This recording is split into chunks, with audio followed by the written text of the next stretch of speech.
નમસ્કાર. આજના વર્ચ્યુઅલ ક્લાસરૂમમાં આપ સૌનું હાર્દિક સ્વાગત છે. આજે આપણે આઈટીઆઈમાં ચાલતા ડ્રાફ્ટ્સમેન સિવિલ ટ્રેડ અંતર્ગત કેમ્બર, સાઇટ એલિવેશન અને ગ્રેડિયન્ટ વિશે તાલીમસર માહિતી લઈશું. કેમ્બર, સાઇટ એલિવેશન, સાઇટ ડિસ્ટન્સ અને ગ્રેડિયન્ટ. કેમ્બર તે ઢાળ છે જે રસ્તાની સપાટીથી અસ્પષ્ટ હોય છે, જે રસ્તાની બાજુની સપાટી પરથી વરસાદી પાણીનો નિકાલ કરવા માટે રસ્તાની સપાટીમાં આપવામાં આવે છે. સીધા રસ્તા પરિવહન માર્ગનું કેન્દ્ર અને કિનારીઓ પર ઊભા કરી પ્રદાન કરવામાં આવે છે. આ પરિવહન માર્ગની મધ્ય રેખા પર શિખર અથવા ઉચ્ચતમ બિંદુ બનાવે છે. પરિવહન માર્ગની બાહ્ય ધાર આડી વળાંક પર કેમ્બર બનાવવા માટે લિફ્ટિંગ દ્વારા પ્રદાન કરવામાં આવે છે. સામાન્ય રીતે કેમ્બરની ડિઝાઇન 1:n ની હોય છે, જેનો અર્થ એ છે કે ટ્રાન્સવર્સ એક વર્ટિકલથી હોરિઝોન્ટલ સુધી હોય છે. કેમ્બરની માત્રા મુખ્યત્વે નિર્ભર છે રોડ સપાટીનો પ્રકાર અને વરસાદની માત્રા. રસ્તાની સપાટી પરથી વરસાદી પાણીનો કાર્યક્ષમ ડ્રેનેજ માટે કેમ્બર પૂરતો મોટો હોવો જોઈએ. પેમેન્ટ માટે સિમેન્ટ રજિસ્ટર અથવા બિટુમિન રજિસ્ટરમાં સરેરાશ પર્યાપ્ત છે. દાખલા તરીકે, કેમ્બર 2 વોટર બોન્ડ્સ, મેકાડેમ અથવા સોલિડ રોડ સપાટીથી જરૂરિયાત, કારણ કે સપાટીની પાણી સબગ્રેડ માટીનો ઝરે છે. નીચેના કારણોસર વધુ કેમ્બરની જરૂર નથી. પાણીનો ઝડપથી પ્રવાહ ક્રોસ ઇરોશનનું કારણ બને છે. વધુ પડતા બળદગાડામાં અટવાઈ જવાની સમસ્યા છે. મોટાભાગના વાહનો અતિશય કેમ્બરના કારણે કેન્દ્ર રેખા સાથે આગળ વધે છે. ઓવરટેકિંગ દરમિયાન વાહન ખેંચાય છે, જેના કારણે અસ્વસ્થતા સર્જાય છે. રસ્તાની સપાટીના વસ્ત્રો મધ્યમ કરતાં કિનારીઓ સાથે વધુ ઝડપી છે. કેમ્બરના પ્રદાન કરવા માટેની જરૂરી આવશ્યકતાઓ. સબગ્રેડ જમીનમાં બ્રિજ અથવા પાણીના પ્રવેશને રોકવા માટે, જેથી સ્થિરતા અથવા સ્થિર આધારને અસર ન થાય. હાઈ સ્પીડ વાહનોને સલામત ડ્રાઇવિંગ માટે તેને બિનલપસણું બનાવવા માટે રસ્તાની સપાટી પરથી પાણી દૂર થાય છે. આજે આપણે નીચે જોઈએ એ રેટ ઓફ ચેમ્બર છે, ટાઈપ્સ ઓફ રોડ સરફેસ છે, એમાં સ્લોપ કેટલો આપવો અને પર્સન્ટેજ ઓફ રોડ વિથ કેટલી છે. તો પહેલાં અર્થ હોય તો 1:25 થી 1:33 જેટલું આપવું જોઈએ, જેનું પર્સન્ટેજ 4 થી 3 છે. વોટર બોન્ડ એન્ડ ગ્રેવેલ હોય તો 1:33 થી 1:40 સુધી આપી શકાય, જેનો પર્સન્ટેજ છે 3 થી 2.5. તો બિટ્યુમિનસ સરફેસ હોય તો 1:40 થી 1:50 સુધી આપી શકાય, જેનું પર્સન્ટેજ 2.5 થી 2 છે. અને સિમેન્ટ કોન્ક્રીટ અને હાઈ બિટ્યુમિનસ રોડ સરફેસ હોય તેમાં 1:50 થી 1:60 સુધી આપી શકાય, જેનું પર્સન્ટેજ 2 થી 1.7 છે. કેમ્બરના આકારો. રસ્તાની સપાટી માટે કેમ્બર માટે સામાન્ય રીતે 3 પ્રકારના પાયા બનાવવામાં આવે છે: પેરાબોલિક કેમ્બર, સીધી રેખા કેમ્બર, સંયુક્ત કેમ્બર. પેરાબોલિક કેમ્બર. આકૃતિમાં બતાવ્યા પ્રમાણે રસ્તાની સપાટીને પેરાબોલા અથવા લંબગોળ આકાર આપવામાં આવે છે. આ બેરલ કેમ્બર તરીકે ઓળખાય છે, અને પેરાબોલા આવશ્યક લંબગોળ આકારની સતત બાજુઓ ધરાવે છે. કેમ્બરનું કદ મધ્યમાં સપાટ છે અને ધાર કરતાં મોટું છે. કેમ્બરનો આ આકાર હાઈ સ્પીડ વાહનો દ્વારા પસંદ કરવામાં આવે છે, કારણ કે તેમને ઓવરટેક કરતી વખતે ક્રાઉન લાઇનને પાર કરવી પડે છે. સીધી રેખા કેમ્બર. આ કિસ્સામાં આકૃતિમાં બતાવ્યા પ્રમાણે સીધી રેખા તરીકે રસ્તાની બાજુ સાથે જોડાયેલ છે. સિમેન્ટ કોન્ક્રીટની જોગવાઈ હોય ત્યારે લેવલ સુધી કેમ્બર અપનાવવામાં આવે છે. એવું જાણવા મળ્યું છે કે પ્રાણીઓ દ્વારા દોરવામાં આવતા વાહનોના સ્ટીલના ટાયર વ્હીલના ઊંચા ટેન્શનને કારણે રોડની સપાટીને નોંધપાત્ર નુકસાન પહોંચાડે છે. સંયુક્ત કેમ્બર. આ કિસ્સામાં કિનારીઓ પાસે સીધી રેખાઓ અને આકૃતિમાં બતાવ્યા પ્રમાણે શિરોબિંદુ આકાર આપવામાં આવે છે. તેને કમ્પાઉન્ડ કેમ્બર તરીકે પણ ઓળખવામાં આવે છે અને તેના કેન્દ્રમાં પેરાબોલા વળાંકવાળા સીધા વાડ આપવામાં આવે છે. કેટલીક વાર તેને પ્રાધાન્ય આપવામાં આવે છે કારણ કે તેમાં પેરાબોલા કેમ્બર અને સ્ટ્રીટ લાઇન કેમ્બરનો ફાયદો મળે છે. કેમ્બર બોર્ડ્સ. ક્ષેત્રમાં કેમ્બર પ્રદાન કરવા માટે ટેમ્પલેટ યાર્ડ્સ કેમ્બરને માથાનો આકાર આપવા માટે બનાવવામાં આવે છે અને તેનો ઉપયોગ બાંધકામ દરમિયાન તૈયાર પગ માટે થાય છે. પ્રોફાઇલ પ્લેબેકનો ઉપયોગ ચકાસણી માટે થાય છે. Super elevation. જ્યારે કોઈ ઝડપી વાહન આડા વળાંકનો સામનો કરે છે ત્યારે માત્ર બેંકની બહારનો ભાગ અંદરથી વાહનો પર કાર્ય કરે છે અને આ વાહન પલટી જવાની અને અટકી જવાની વૃત્તિ ધરાવે છે. આવા કિસ્સામાં ફૂટપાથની બહારની ધાર અંદરની ધારની સરખામણીમાં ઊંચી કરવાની હોય છે. ફૂટપેડની ડાબી ધારને વધારીને સમગ્ર લંબાઈમાં સુપર એલિવેશન આંતરિક અનુભવની જોગવાઈ આડી રીતે કરવામાં આવે છે. સુપર એલિવેશન તે કેન્દ્રબિંદુ બળની અસરનો સામનો કરવા અને જ્યારે તે રીજ વળાંક સાથે આગળ વધે છે ત્યારે વાહનોના સ્લીપેજ અથવા ઉથલી દેવાનો ઘટાડવા માટે પ્રદાન કરવામાં આવે છે. સુપર એલિવેશન પેમેન્ટની આડી પહોળાઈ અને બહારની ધારની ઊંચાઈના ગુણોત્તર તરીકે દર્શાવવામાં આવે છે. સુપર એલિવેશનના ફાયદા. સુપર એલિવેશનના લાભો નીચે આપેલ છે. તે રસ્તા પર મુસાફરો અને માલ સામાનની સરળ અને સલામત અવરજવર સુનિશ્ચિત કરે છે. કેન્દ્રબિંદુ બળની અસરનો સામનો કરવા માટે કેન્દ્રબિંદુ બળ પ્રદાન કરે છે. તેથી વળાંક પર વાહનોની સલામત હિલચાલ કરી શકે છે. પરિણામે ટ્રાફિકનું પ્રમાણ વધે છે.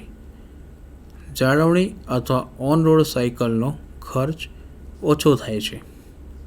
રસ્તા પાયા પર તણાવની તીવ્રતા ઘટાડે છે. પાણીની સરળતાથી દૂર કરી શકાય છે કારણ કે રસ્તાની બહારની બાજુએ ગટરની જરૂર નથી. દ્રષ્ટિકોણ અંતર એટલે કે HD અથવા દૃશ્યતા. વિઝન ડિસ્ટન્સ એ રસ્તા પરનું વાસ્તવિક અંતર છે જેના પર ડ્રાઈવરને સ્થિર અથવા ગતિશીલ વસ્તુઓની દૃશ્યતા હોય છે. પછી વાહનના પાથની ઉપરની ચોક્કસ લંબાઈ હોય છે. બીજા શબ્દોમાં કહીએ તો તે કોઈપણ રસ્તા પર ડ્રાઈવરને દેખાતી લંબાઈ છે. સીધા રસ્તા પર જોવામાં કોઈ સમસ્યા કે અવરોધ નથી, પરંતુ આડી વળાંકની તીક્ષ્ણતા દ્વારા દ્રષ્ટિનું અંતર અવરોધાય છે કારણ કે આકૃતિમાં બતાવ્યા પ્રમાણે રસ્તાની અંદર અથવા ઊભી શિખર વળાંક પર અથવા રસ્તાના અંતરછેદ પરની વસ્તુઓ દ્રષ્ટિને અવરોધે છે. દ્રષ્ટિનું અંતર HD અથવા દૃશ્યતા. દ્રષ્ટિનું અંતર રસ્તાની ભૌમિતિક ડિઝાઇનમાંની એક દ્રષ્ટિની અંતરની સ્થિતિને ધ્યાનમાં લેવાતી હોય છે. રોકવા માટે દ્રષ્ટિ અંતર. દ્રષ્ટિનું અંતર પસાર કરવું અથવા દ્રષ્ટિ અંતરથી આગળ નીકળી જવું. આંતરછેદ પર દ્રષ્ટિ અંતર. દ્રષ્ટિનું અંતર ઓળંગવું. ઉપરોક્ત દ્રષ્ટિ અંતર ઉપરાંત નીચે દ્રષ્ટિ અંતર હાઈવે ડિઝાઇનમાં IRC દ્વારા ગણવામાં આવે છે. માધ્યમિક દ્રષ્ટિ અંતર અને હેડલાઇટ દ્રષ્ટિ અંતર. ઊભા રહેવા માટેનું દ્રષ્ટિ અંતર. કોઈપણ અથડામણ વિના વાહનને રોકવા માટે રસ્તા પર ઉપલબ્ધ ન્યૂનતમ દ્રષ્ટિ અંતર અને કેટલીકવાર પાસિંગ સાઇડ ડિસ્ટન્સ કહેવામાં આવે છે. રસ્તા પરના કોઈપણ સમયે ડ્રાઈવરને ઉપલબ્ધ અંતર પર દ્રષ્ટિનું અંતર આધાર રાખે છે. આપણે આકૃતિમાં જોઈએ છીએ એ પ્રમાણે ઊભા રહેવા માટેનું દ્રષ્ટિ અંતર. ઊભા રહેવા માટેનું દ્રષ્ટિ અંતર આગળના રસ્તાની વિશેષતાઓ એટલે કે રસ્તાની આડી ગોઠવણી અને ઊભી પ્રોફાઇલ, ટ્રાફિકની સ્થિતિ અને અવરોધની સ્થિતિ, રસ્તાની સપાટી ઉપરની વસ્તુની ઊંચાઈ, રસ્તાની સપાટીથી ઉપર ડ્રાઈવરની આંખની ઊંચાઈ, દ્રષ્ટિના અંતરને માપવાના હેતુ માટે IRC એ ડ્રાઈવરની આંખની ઊંચાઈ રસ્તાની સપાટીથી 1.2 મીટર અને 0.15 મીટર તરીકે આપી છે. રોકવા માટે દ્રષ્ટિનું અંતર નીચેના પરિબળો પર આધારિત છે: ડ્રાઈવરનો કુલ પ્રતિભાવ સમય, વાહનની ગતિ, બ્રેક કાર્યક્ષમતા, રસ્તાની સપાટીનો ઢાળ અને રોડ અને ટાયર વચ્ચેનું ઘર્ષણ પ્રતિકારક. દ્રષ્ટિ અંતરથી ઓવરટેકિંગ કરવું.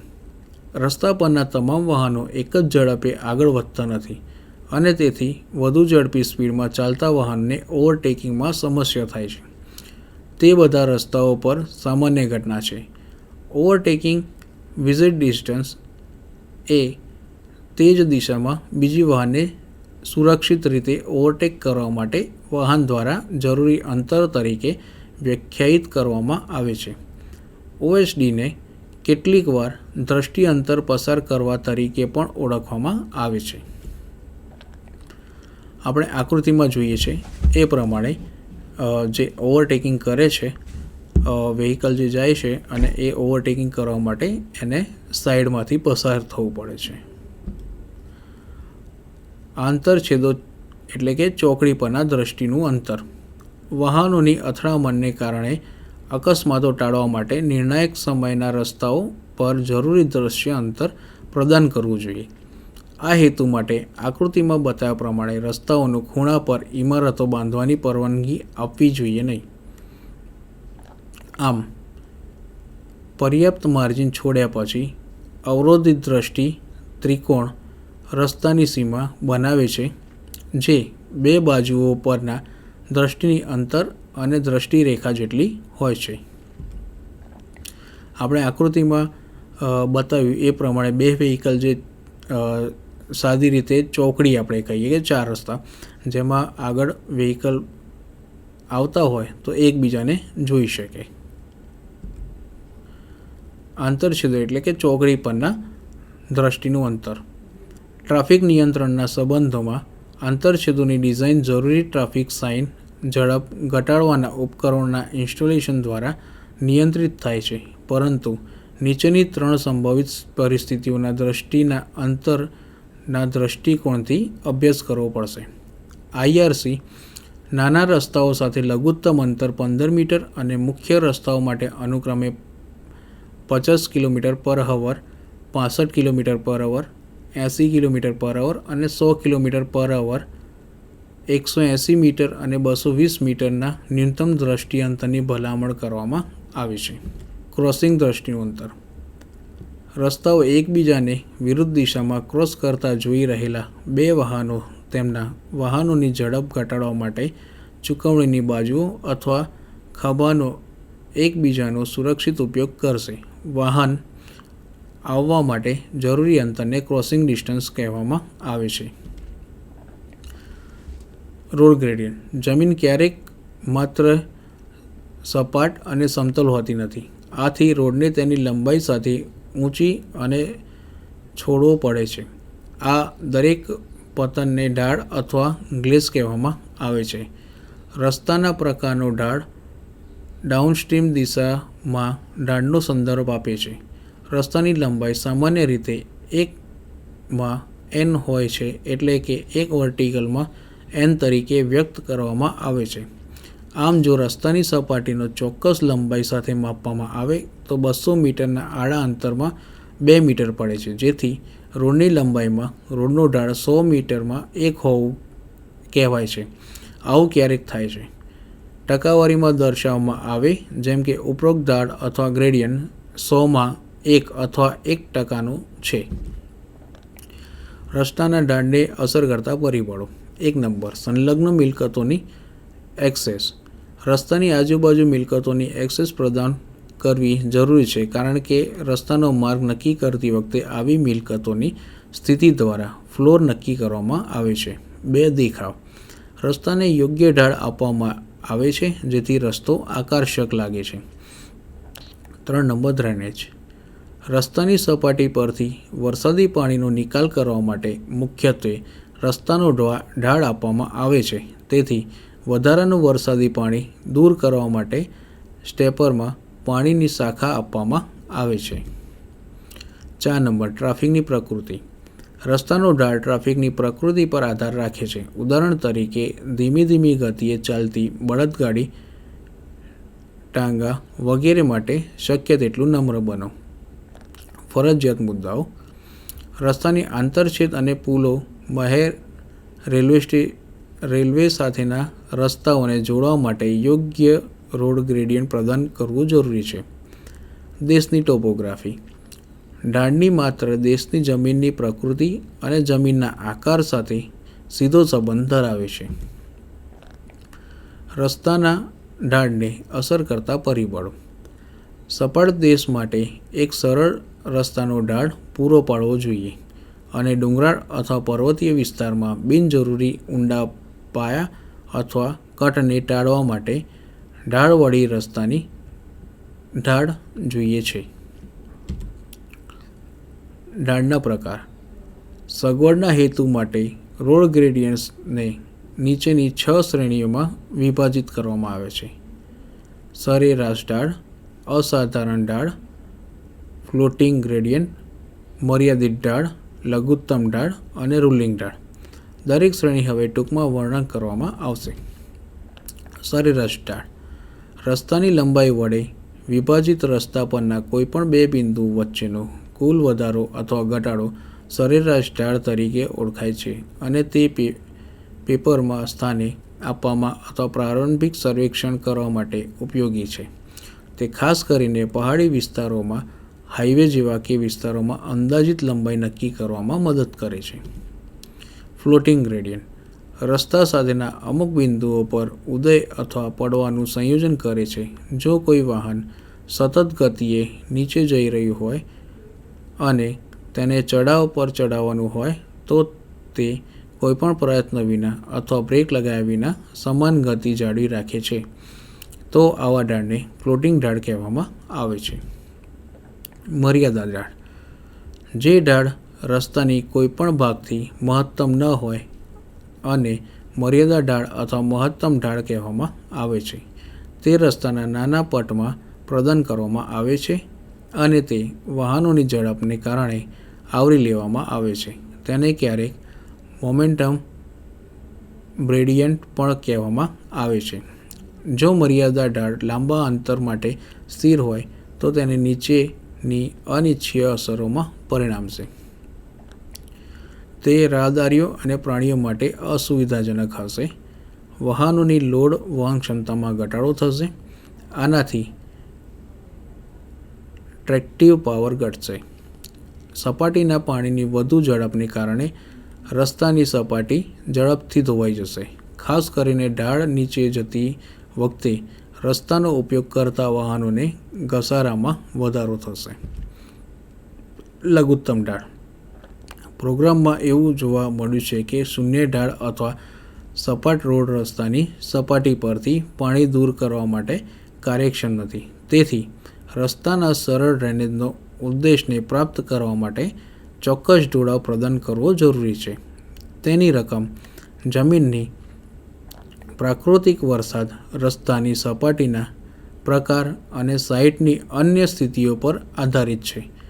લઘુત્તમ ઢાળનું મૂલ્ય સામાન્ય રીતે 200માં 1 અથવા તો 0.5% સુધી હોય છે. Ruling gradient. હાઈવેના સંરેખણને મંજૂરી આપવામાં આવેલ ઢાળને શાસક ઢાળ કહેવામાં આવે છે. તેનું મૂલ્ય એવી રીતે નિર્ધારિત કરવામાં આવે છે કે તમામ વાહનો, ભલે તે સંચાલિત હોય કે સંચાલિત, થાક વિના અથવા વધુ બળતણનો વપરાશ કર્યા વિના રસ્તા પર આગળ વધી શકે. ચાલી શકે. લાંબા અંતર વાસ્તવમાં તે ઢાળ છે જેના માટે રોડ ડિઝાઇન કરવામાં આવ્યો છે અને તેથી તેને ક્યારેક ડિઝાઇન ગ્રેડિયન્ટ તરીકે ઓળખવામાં આવે છે. શાસક ઢાળનું મૂલ્ય વિવિધ પરિબળો પર આધારિત છે, જેમ કે ટ્રાફિકનો પ્રકાર, જમીનની પ્રકૃતિ, પરિવહન માર્ગની સ્થિતિ, આડા વળાંકની હાજરી વગેરે. શાસક ઢાળના ચોક્કસ ધોરણો જાળવવાનું શક્ય નથી. દેશના તમામ ભાગોમાં સંયુક્ત અથવા મિશ્ર ટ્રાફિકનો ઉપયોગ થાય છે. IRCના જુદા જુદા વિસ્તારોના રસ્તાઓ માટે ભલામણ કરેલ ચુકાદા, મર્યાદા અને અસાધારણ ઢાળ કોષ્ટક દર્શાવેલ છે. આપણે આમાં જોઈએ ટાઈપ્સ ઓફ ટેરેટિયન, રૂલિંગ, લિમિટિંગ અને એક્સપેક્ટેશનલ. તો પહેલાં જોઈએ પ્લેન એન્ડ રૂલિંગ.